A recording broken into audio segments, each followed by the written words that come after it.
Dos masacres carcelarias volvieron a poner a Ecuador esta semana en primera plana, por la muerte de más de 30 personas en menos de 3 días.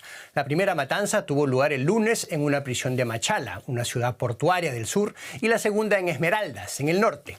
Ambas masacres, particularmente violentas, se atribuyen a ajustes de cuentas entre bandas criminales y ponen en duda también la estrategia de mano dura del gobierno de Daniel Noboa, pues son las primeras registradas en prisiones ecuatorianas en casi un año. Pero al hablar de Ecuador, también tenemos que hablar lamentablemente de un país sumido en una crisis de seguridad mucho más grande, vinculada en gran medida con el crimen organizado y el narcotráfico. Hoy, viernes 26 de septiembre de 2025, queremos mirar por eso a Sudamérica, para entender mejor qué pasa en Ecuador y entender también problemas regionales que tienen un impacto global. Para eso tenemos aquí ahora al periodista de investigación ecuatoriano Leonardo Gómez Ponce, que cubre temas de crimen organizado en su país y que dirige ahí la unidad de investigación Tierra de Nadie. Leonardo está temporalmente aquí en Berlín con un fellowship o una beca de investigación de Reporteros Sin Fronteras. Bienvenido, Leonardo, y paso directamente a preguntarte, ¿qué significan estas masacres que hemos visto esta semana en Ecuador? ¿Significan que la estrategia de Noboa para controlar la violencia en las cárceles ha fracasado? Significa, a breves rasgos, que la estrategia implementada nunca funcionó. La estrategia en general en el tema carcelario, al igual que los operativos que se han realizado en diferentes sectores marginados del Ecuador, han apuntado a medidas con resultados netamente cuantitativos que han mostrado cierto nivel de resultados y han provocado en gran medida una sensación de falsa seguridad por parte de la ciudadanía. Pero sin embargo, estos operativos, tanto en las cárceles como en las ciudades periféricas, sobre todo en la costa y fronterizas, no han apuntado a medidas estructurales, no han apuntado, por ejemplo, a la desarticulación de las estructuras y las dinámicas más básicas de los grupos criminales. Al mismo tiempo, no se han enfocado tanto en medidas de reparación para las personas que están involucradas. Es decir, muchos de los criminales están involucrados no necesariamente por gusto en grupos criminales. También hay un factor de necesidad que no está siendo atendido. Hablabas ahora de medidas estructurales porque partimos de que la violencia es un problema mucho más grande en Ecuador, ya lo anunciábamos también. Permíteme que me quede un poco en las cárceles para entender también por qué esas crisis carcelarias en Ecuador. También lo mencionaba yo un poco al empezar, que la violencia en las cárceles ecuatorianas no es lamentablemente un fenómeno nuevo, ¿no? Esas crisis carcelarias tienen ya muchos años, ¿no? Aparentemente porque las prisiones están controladas en buena parte por el crimen organizado. ¿Cuál es el origen de esa crisis en el sistema penitenciario ecuatoriano, Leonardo? Bueno, partamos un poco por el origen en realidad de los grupos criminales. En Ecuador no es que no existían pandillas, siempre las hubo, pero eran grupos no del todo organizados que eran relativamente, entre comillas, inofensivos en relación a los grupos criminales que ahora toman el control. Pero en una cuestión histórica estos grupos se fortalecieron hasta ser lo que ahora son. Pasaron de ser asaltabuses o quizás delitos menores sin dejar de ser violentos, pero ahora vemos un nivel de masacre bastante violento y con niveles de violencia que no superan. Estos grupos, con el tiempo y con las conexiones que han logrado tener con cárteles mexicanos y grupos incluso colombianos, pues comenzaron a aprender sistemas diferentes de control para las economías ilícitas. Y en este punto las cárceles se configuran como un eslabón dentro de este mecanismo perverso en el cual la extorsión, por ejemplo, el secuestro incluso dentro de las mismas cárceles, sirve para mantener la maquinaria criminal funcionando. Entonces las cárceles terminan siendo controladas precisamente por los beneficios que se pueden obtener de las cárceles para el funcionamiento de los grupos criminales.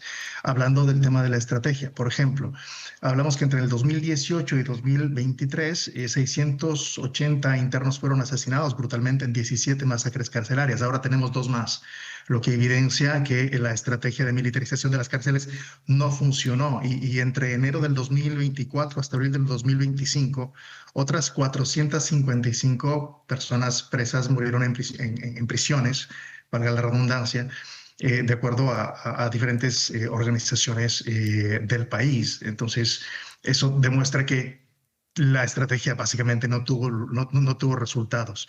Nuevamente lo que mencionaba anteriormente, se enfocaron en resultados cuantitativos sin atacar directamente a las estructuras, a lo que genera estas dinámicas de extorsión y aceitamiento de la maquinaria perversa.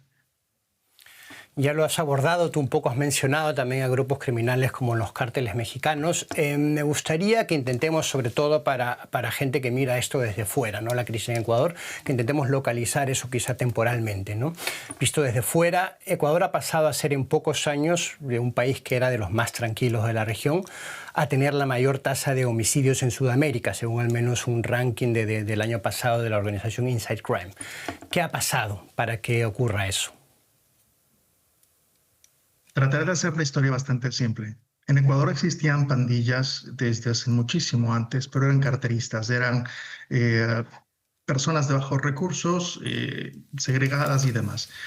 Hubo una serie de decisiones políticas históricas que generaron acercamientos con los grupos de las FARC en un momento en las que este grupo se disolvió y crearon las disidencias. Esas disidencias aprovecharon los contactos, las conexiones que ya tenían con grupos criminales en Ecuador, con las pequeñas, lo que eran hasta entonces pequeñas pandillas, para poder fortalecerlas y poder fortalecer estos mismos mecanismos y dinámicas, sobre todo las rutas, para poder incrementar su flujo de narcotráfico, hay tráfico de combustibles y otro tipo de delitos, más que nada el tema del transporte e ilícitos. Pero estos grupos colombianos tenían fuertes conexiones ya con grupos mexicanos que en algún punto se dieron cuenta de que no necesitaban de los grupos colombianos o de los cárteles colombianos para poder transportar. Actualmente, ¿qué es lo que pasa? Colombia produce, Ecuador transporta, México media en la conexión que puedan tener los diferentes grupos con otras mafias internacionales como la mafia albanesa o andrangheta u otras, incluso como el cartel Aragua. Mafias europeas, ¿no? Ayúdanos a entender también esto para localizar para un público en general ese narcotráfico que sale de Ecuador. Si no me equivoco, decías que Ecuador transporta. ¿Hacia dónde sale? ¿Sale a Norteamérica? Solía ser el mercado tradicional para las drogas de Sudamérica. ¿Sale también hacia otros lugares ahora esa droga que sale o que atraviesa o sale a través de Ecuador? Eso es bastante importante recalcar y quizás entender cuál es la relación que nos acerca muchísimo en cuanto al tratamiento de este problema con Europa.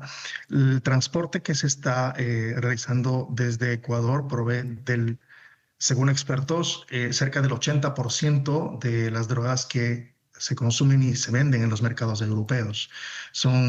Los puntos de conexión vienen a ser los puertos marítimos del Ecuador, principalmente en Guayas, aunque también existe el puerto de Pozorja, más en el sur del país, puerto de Bolívar, más arriba en Manta y Esmeraldas, que conectan de diferentes formas con Centroamérica y desde allá pues hay diferentes rutas, algunas conectan con África, en donde los contenedores son cambiados y luego vienen a Europa.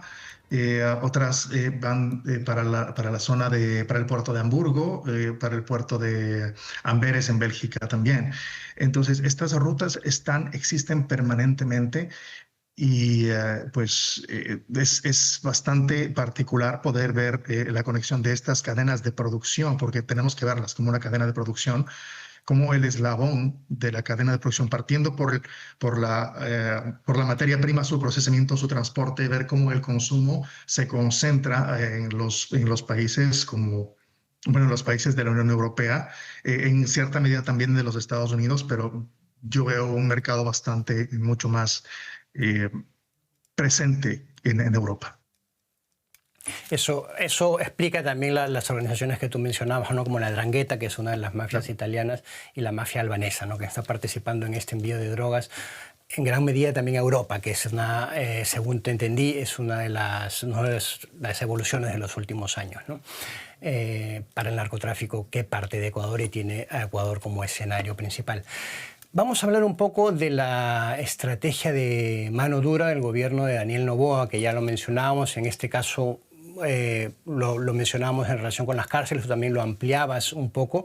Me gustaría volver a ese tema y también ampliarlo quizá un poco más. ¿Está dando resultado esa estrategia de mano dura de Daniel Noboa para controlar la violencia en las calles?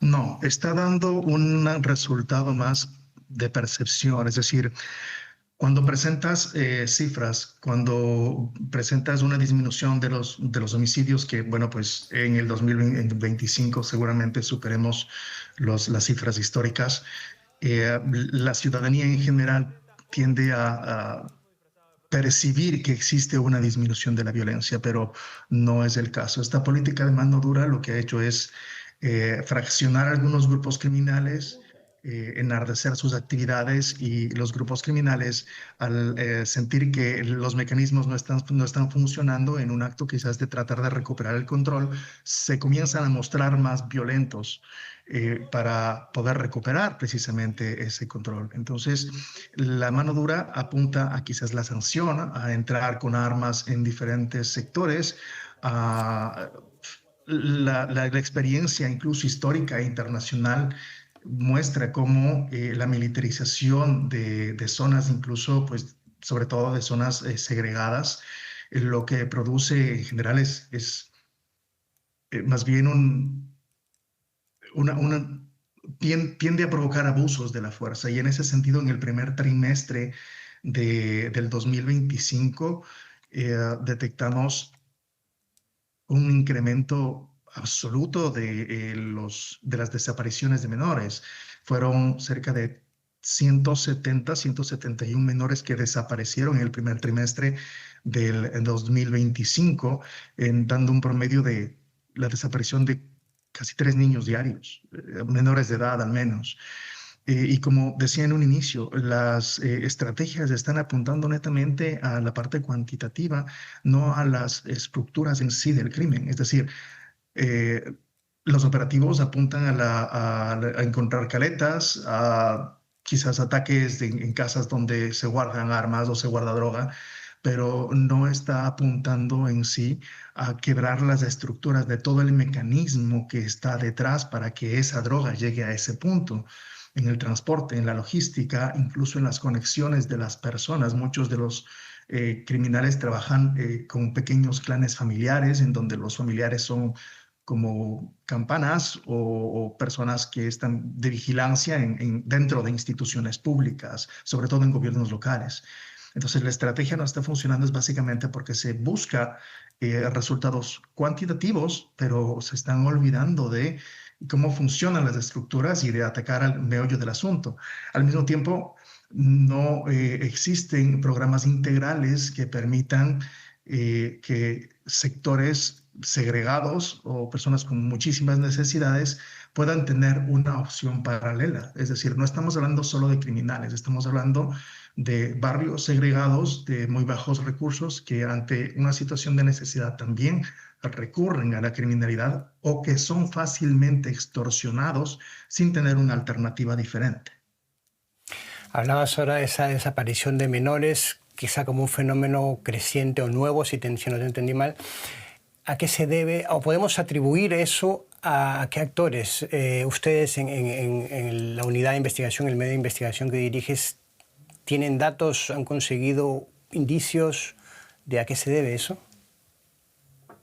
Por supuesto, las últimas 2 investigaciones que hemos publicado en la Unidad de Investigación Interna de NADE apunta a los niños perdidos, a las desapariciones durante la guerra interna, es decir, en el último año, año y medio, desde que se declaró la guerra interna en el país, y otra respecto a la falta de protocolos que se han la falta de protocolos en las estrategias militares, en las que más de 8 militares off the record hablaron con nosotros y dieron testimonio de severos casos de tortura para obtener información, lo que está por completo prohibido.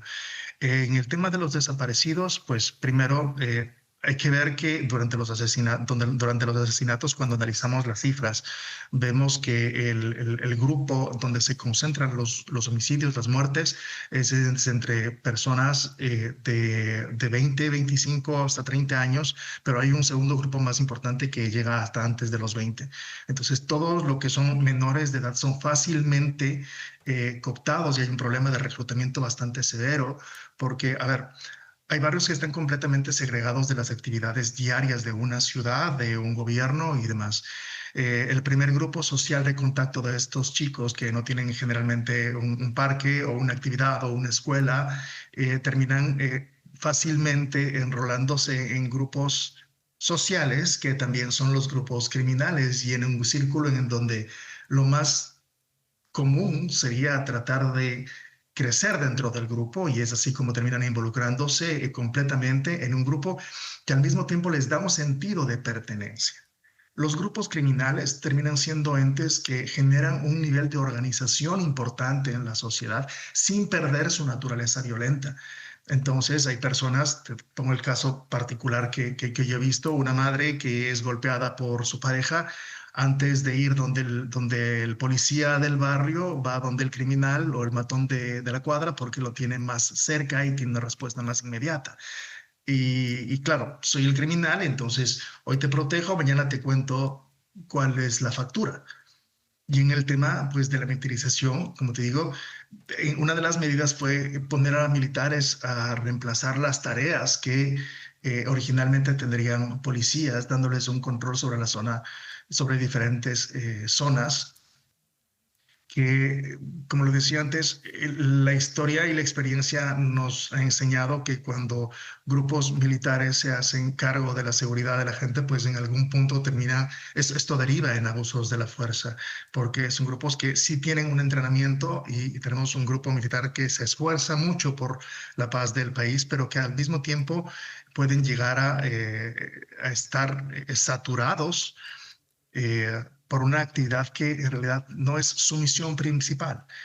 Y prueba de eso, y dicho por algunas de las fuentes militares, cuando ellos, por ejemplo, van a desarticular un campo de minería criminal, no pueden estar ahí todo el tiempo. Entonces van, quitan todas la maquinaria, las cabañas construidas, o sea, aniquilan el campamento, lo desaparecen, pero ellos tienen que moverse a otras zonas. Entonces dejan el campo vacío, y mientras ellos se van a atender otra zona de riesgo, los criminales volvieron a tomarse la zona. Es Entonces un problema mucho más, no daban abasto, por supuesto. problema mucho Es un más problema serio. mucho Hemos más hablado de difícil. experiencias históricas tanto en Ecuador y creo que se puede comparar también con las vivencias o con las experiencias que hay en otras regiones de América Latina, en particular México. Creo que esa comparación con México, me gustaría ir a hablar otra vez del narcotráfico, entender, si tomamos el parangón de México, hasta qué punto las estructuras del narcotráfico están presentes o han penetrado, han contaminado las estructuras del Estado. Te puedo decir a ciencia cierta que Ecuador no es un narcoestado, no lo es.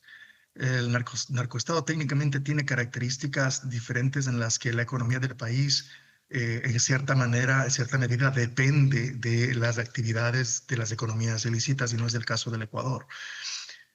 Puedo decir que vamos en muy buen camino, si es que ese fuera el objetivo. Las entidades públicas que son más sensibles de cooptación en este momento están siendo los gobiernos locales, en zonas periféricas, en zonas costeras. Gobiernos locales, me refiero a alcaldías, prefecturas y el sistema de organización territorial del Ecuador, por dos razones. La primera, por la falta de recursos que estos tienen, y al mismo tiempo su reducida capacidad operativa. Pero por otro lado hay un problema más grande que se comparte, de lo que he podido ver, con países como Colombia. Es decir, me explico al respecto. En Ecuador tenemos grandes cantidades de terreno en conflicto legal, es decir, zonas que pueden ser del gobierno o de diferentes entidades públicas, pero que están siendo habitadas de forma irregular por personas que están buscando su casa. Esto es histórico, esto siempre estuvo ahí, pero que sin embargo es un elemento que en este momento los grupos criminales han sabido aprovechar, porque entendieron que el control territorial también les permite controlar a la gente, ganan operatividad y controlar la información. Entonces, en estos lugares en donde no hay carreteras, en donde no hay calles, donde no hay servicios básicos, la gente es particularmente vulnerable. Les permite, les permite controlar a la gente, extorsionarla, y al mismo tiempo utilizar estas casas como bodegas para diferentes ilícitos. Es muy fácil controlar una ciudad, incluso poniendo el servicio de agua potable como una moneda de extorsión. Hemos hablado un poco de las carencias históricas, de la falta de Estado, en lo que estás refiriendo ahora, que seguramente, que con seguridad no es solo una característica del Ecuador, y también de los esfuerzos del gobierno de Noboa por a través de la mano dura, corregir esas cosas. Vamos a hablar, quizá para acabar ya un poco, de la propia gestión del gobierno de Noboa. Este gobierno ha enfrentado recientemente fuertes protestas por su plan o por su medida de eliminar el subsidio al diésel. Es un subsidio que en particular, este tipo de protestas han causado ya problemas a otros gobiernos históricamente en Ecuador, ¿no? Al gobierno de Lazo, al gobierno de Lenín Moreno. ¿Qué tan fuerte puede ser ahora este movimiento de protestas que se levantó hace unos días contra el gobierno de Noboa por la eliminación del subsidio al diésel? Las protestas han sido progresivas y no veo que estas protestas puedan reducirse, al menos de manera inmediata. Como bien lo has dicho, el tema del incremento a los combustibles en Ecuador siempre ha sido un tema muy sensible, pues al subir los combustibles automáticamente suben los precios de los pasajes del transporte para la gente en lo cotidiano, pero al mismo tiempo incrementa los precios de los productos de primera necesidad. En paralelo se generan bastantes dinámicas de manipulación de los precios, de acaparación de los productos, pues, de especulación, quiero decir, que se dan en diferentes ciudades, en los barrios y demás, y eso golpea directamente al bolsillo de las personas. Entonces, en general, en Ecuador, cuando tú hablas de una ley de inteligencia, a lo mejor la discusión se lleve solo en ciertos niveles, pero cuando tocas directamente el bolsillo de las diferentes clases sociales ya es mucho más sentido. Ahora, en la estrategia del gobierno, de este actual gobierno de Daniel Noboa, se ha enfocado en apagar o tratar de derivar un escándalo implantando otro. Es decir, la protesta comenzó como una protesta en contra del incremento de la gasolina diésel y automáticamente saltó un escándalo por la minería en una zona sensible que hay que proteger pues, al ser una fuente inmensa de agua potable y de páramos que se llama Quimsacocha, en donde sabemos que existe desde hace muchísimos años una fuerte resistencia y protección de estas fuentes de agua y del medio ambiente por parte de toda la comunidad. En esa zona y en otras zonas del Ecuador se protege Quimsacocha, pero el gobierno pues deja de lado el diésel y aparece con Quimsacocha, y cuando ambas situaciones generan protesta y marchas y protestas, entonces se anuncia que se va a crear una nueva constitución y que se va a llamar a una nueva asamblea constituyente, y de esta forma se crea un nuevo escándalo para opacar los anteriores escándalos, generando al mismo tiempo una división en la opinión pública, Esto como una estrategia en el último año y medio, casi 2 años que lleva Daniel Noboa, le ha funcionado muy bien en otras circunstancias. En estas particularmente no lo veo de una forma tan optimista, porque estamos hablando de temas sensibles en los que la ciudadanía ha salido a quejarse. No estamos hablando de poca gente, no estamos hablando de solo un grupo como se ha querido vender incluso desde la opinión pública algunos sectores políticos, pero que además han resultado agravados por abusos de la fuerza. Hace pocos días vimos como uno de los protestantes le arrojaban gas lacrimógeno dentro de la boca mientras él desesperadamente gritaba su nombre, tratando de dejar una prueba de quién era, mientras estaba siendo detenido. Entonces yo no veo que este tipo de medidas puedan ser efectivas, pues se enfocan más en tratar de justificar las medidas más allá de poder escuchar a los diferentes sectores y tratar de negociar. Es una situación preocupante que ustedes denuncian y siguen bastante de cerca en este medio de investigación Tierra de Nadie, que invito también a nuestro público a seguir porque tiene investigaciones bastante interesantes. Te agradezco mucho, Leonardo Gómez Ponce, por estar hoy con nosotros aquí en Actualidad en Análisis, y seguramente volveremos a tocar ese tema en algún momento y ojalá puedas acompañarnos. Te agradezco mucho. Gracias por la invitación, un gusto.